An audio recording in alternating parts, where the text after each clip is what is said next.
In today's episode, in exchange with the extensive support, we are now here in today's special episode. Ng Beb, Usap, Usap tayo. Tayo.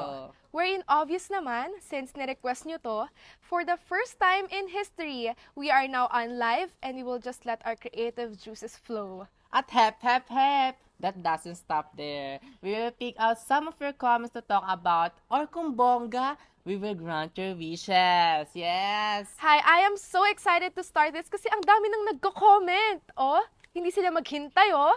I cannot seem to pick one. How about you, Beb? Ay, ayun, oo, I have seen one na, babe. Very interesting siya. At na pa siya nag-i-spam. Parang mauna pa siya sa atin, no? Ayun na magugustuhan mo dito to. Itong comment na to, babe, very interesting siya, babe. Go! Parang nakita ko na rin yan kanina and I like it, like so much. At gusto ko talaga siya. Kasi mahilig ako mag-reminisce at mag-relapse. Hoy! Anyway, thanks to this unknown user sa comment niya. And you're lucky. And we are lucky kasi yan ang una natin pag-uusapan today. Ang aming Once upon in our childhood. Ayun naman pala, I can remember na ang aasim pa natin nun with our friends. ikaw lang? Naalala mo ba yun? Tapos we are aiming and dreaming together pa. And now, Yes. look how far we've become, diba? Yes, parang lagi tayo sa malayo pa pero malayo na. 'Di ba? Pero do you remember, sinasabihan tayo parati na papunta pa lang tayo at pauwi na raw ang mga parents natin. Eh gusto lang naman tayo pauwiin. Ang OA, may OA na pala talaga nung past at sila yun. Hi, I agree with you, babe. Pero hindi mo pa rin talaga makakilano na our parents, loved ones, and our family is doing that for our sake and ginagawa nilang best para sa atin, 'di ba? Yes, I know that, of course. Lalo na kung ang best na tinutukoy mo ay yung mga moments noon na nagpa-plan sila for our getaways and vacations. Naalala ko pa noon.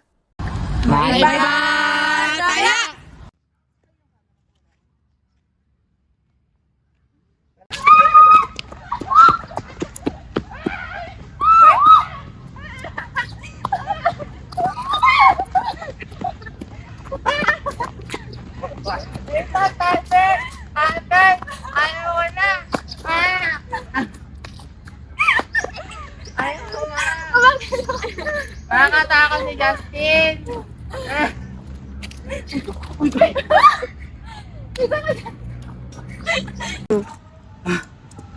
Ano oras na ba?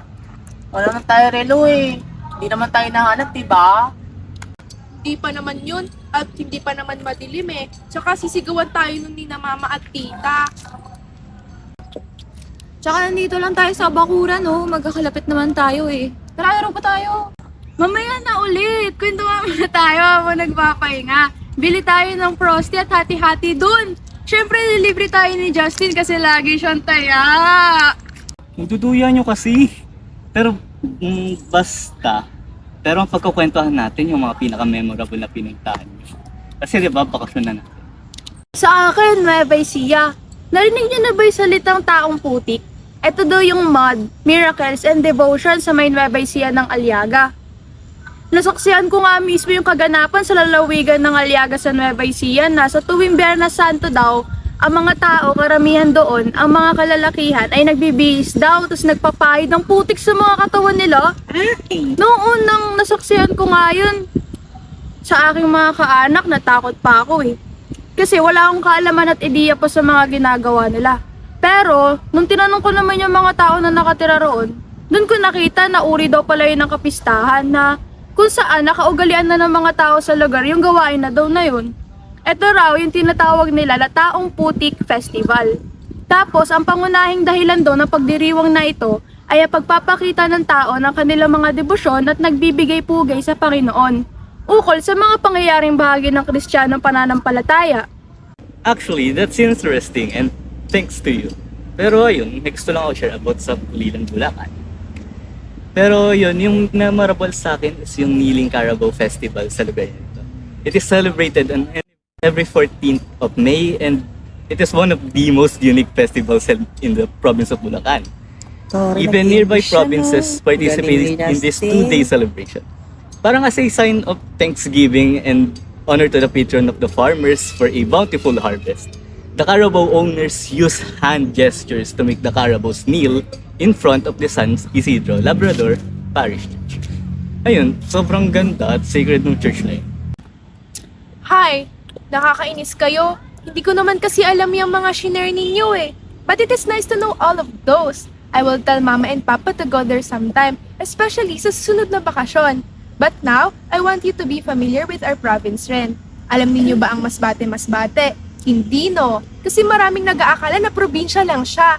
Pero may ibubuga siya, kasi naman, isa itong island province na parang nasa Maynila ka lang. Parang kung nasa Tayon ngayon. Napakaraming beach, tree house, at yung mga bahay na nakutungtong sa tubig. May kubo na gano'n ng mga lola at lolo ko. Kaya ang presko talaga doon, hindi katulad dito ang init-init. Kaya yung init dito, lamig doon. Marami ring mga masasarap na pagkain ang inihain sa amin noon. May seafood, may mga gulay, may mga karne na galing pa raw sa kabayo na kahit nakakatakot ay sinubukan ko pa rin. Masarap naman, di ba nga ay pinasalubungan pa nga namin kayo ng mga delicacies noon? Ay, oo nga pala. Sarap nga yun.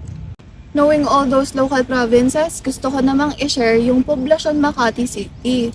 Sa tuwing dumadaan kami sa Makati para ihatid o sunduin si Papa sa trabaho o kaya minsan bumibisita kami, talagang nabibighani ako sa matataas na buildings. Sobrang kulay tapos ang busy ng street lalo pag gabi.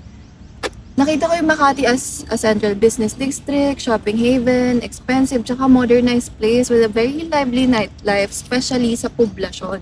Sabi na rin kasi ni Mama tsaka ni Papa. Siyempre, sobrang curious ako to try and explore the modern part of Poblacion in the future since it's known as popular spot for hanging out with its restaurants, cafes, and bars offering a variety of foods influenced by different countries. Ang observant ka, no? Oo nga. At para ka rin si ate kung magkwento. Wala kayo sa probinsya ko, ang Dumaguete at Negros Oriental. Kilala kasi ang Dumaguete sa pagiging friendly nila, lalo sa kanilang mga bisita. Gaya na naman ng kanilang festival, kilala bilang Sandurut Festival. Ginanap nila yun tuwing ika-3 linggo ng Nobyembre. Celebration kasi nila ito para pagkakaroon ng mabuti pakikitungo at palakaibigan. Nang lungsod nila, o di ba may pinagmanahan? Ang Sandurut Festival kasi ay nagsimula sa salita na pakikipagsandurot o ibig sabihin sa Ingles, join in. Dito rin pinakita ng mga taga-Dumaguete kung gaano sila ka-thankful sa mga bisita nila sa pagpunta sa kanilang festa. Nagpapalaro sila, nagpapakain, tsaka ginagawang bida at masaya ang mga bisita. Di sila binaboard. Kita mo na doon talaga ako lumaki kasi sobrang friendly ko at bait ko, no? Probinsya ko kasi ang Dumaguete. Pati naman yung Buglasan Festival sa Negros Oriental. Tinatawag din ito, the Festival of Festival. Ito yung pinakaantay ng mga taga Negros Oriental. Celebration ito sa Dumaguete City, ito yung capital. Tapos, napanganak yung festival ito nung dahil kay Diego Lope Provedano noong 1572, na-discover nilang isang buglas insulis bilang pagbibigay nila ng pagpupugay na buhay ang festival na ito. Hayes, ang sarap-sarap mag-reminisce ng mga paseno. Syempre, hobby mo yan eh. Hoy! Pero sa totoo lang, nakakamiss yung ganong eksena. Kaya kayo, mga beb namin, pahalagahan ninyo at cultivate your local communities, provinces, or places. Huwag ninyong kakalimutan ng history or story ng mga yan. Yung mga kultura, tradisyon, at kung ano pa man ng mga bawat lugar natin, kailangan natin yan pahalagahan at respetuhan pa para na rin sa mga future generations to come. Yes, so true ka niyan, Beb. Be proud about it. Wala lang tayong kailangan ikahiya eh. Ang mas nakakahiya kung kakalimutan na lang natin yung basta-basta. Hindi ba sabi ni Rizal, ang hindi marunong tumingin sa kanyang pinanggalingan ay hindi makakarating sa kanyang pararoonan. Di ba? Sureness ka dyan, Beb. Dahil lang ito sa nag-spam ng comment. Sino ba kasi yan? Ayun, Beb. Oo nga, ano ka ba habang napag-chismisan natin dito eh. Pero ayun, still a good thing and a moral lesson. Maraming salamat talaga sa nag-spam ng comment na yun, kung sino ka man. Dahil sa'yo, naisip namin ni Beb Jeff na kailangan nga natin pahalagahan at alalahanin ng mga local communities na mayroon tayo. Yes, huwag natin gawing rest in peace ang mga ito. Patuloy natin ipakilala at pagsigawan sa lahat mula sa kultura, pagkakakilanlan, tradisyon nila at kung ano paman. Buhay ng buhayin, kumbaga, In-vibe ba? Ganon. May tama ka riyan, Beb. Yes. At ito na nga, may isa pa kaming surprise sa inyo dahil sa ating spammer commenter dyan. At tingnan nyo naman, kulang na tayo sa oras at syempre, gusto pa namin kayong makasama. Naisip namin gawin or naisip namin ni Beb Jeff na gawing serious ang live na ito. Oo nga mga ka-bebs, sa dinabi-nabi nyo ba naman, we enjoyed a lot. Sana kayo rin. If that's so, stay tuned and be the next spammer commenter. Yes. Kaya we will see you again, mga Beb, in our next special episode. We can't wait any further. This is your Beb Angel. And this is your Beb Jeff. Sa Beb, usap tayo. Bye-bye for now!